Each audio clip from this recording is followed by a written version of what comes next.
Good morning, dear listeners.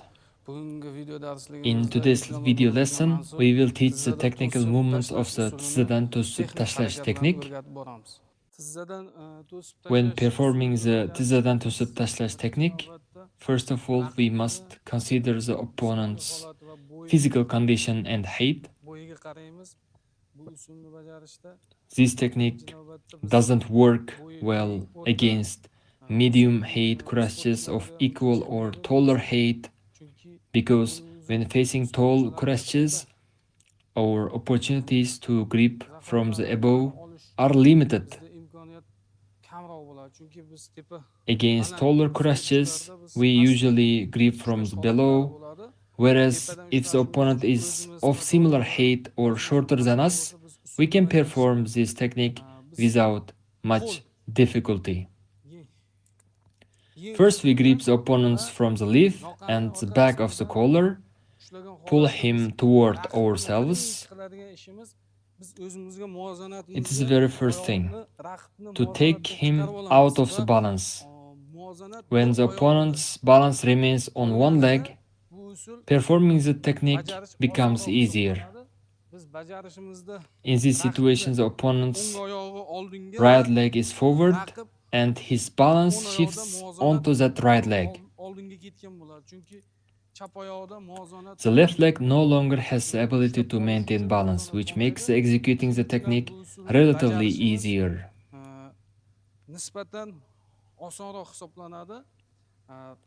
When we move the opponent and grip the sleeve and collar, our hand movements must be coordinated not only with the hands but also with the leg movements. It's so important. This is because if we pull strongly with one or both hands while our leg movements lag behind, executing this technique becomes much more difficult. Therefore, when performing this technique, we first grip the opponents by the sleeve and collar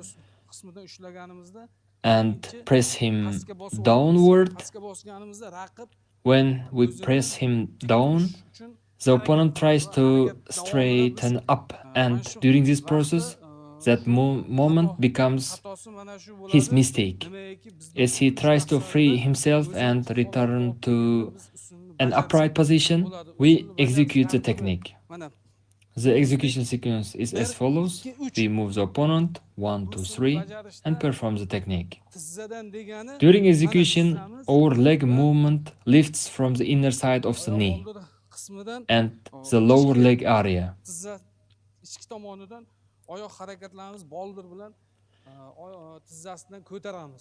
It's very important. We demonstrate the technique.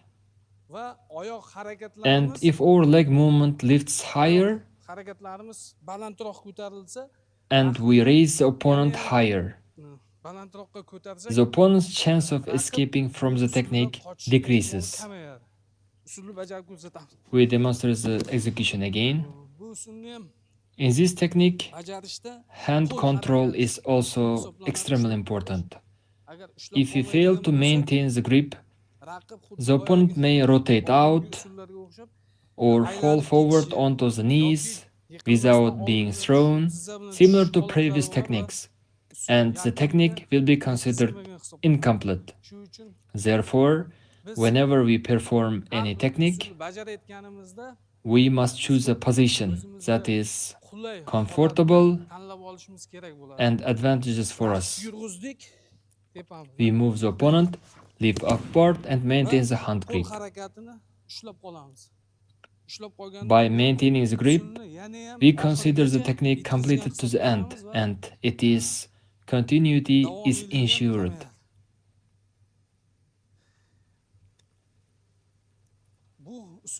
This technique can also be performed in the same way to the left side. We move the opponent to the left. The opponent's left leg steps forward, moves ahead, and our leg movement rotates accordingly. You see here. We lift the knee using our lower leg from the knee area. You see. For this reason, this technique is called the Tizzadan, tosib tashlash technique. Tizza means knee. It's a good technique and one that Kurashis enjoy performing. When we maintain control and execute it correctly, the technique reaches its final phase. In this lesson, we demonstrate the technique fully, step by step, and in detailed parts. I hope that by watching this video lesson to the end and using it in your practice, performing this technique will be very easy for you and will be beneficial for you in doing Kurash. Thank you.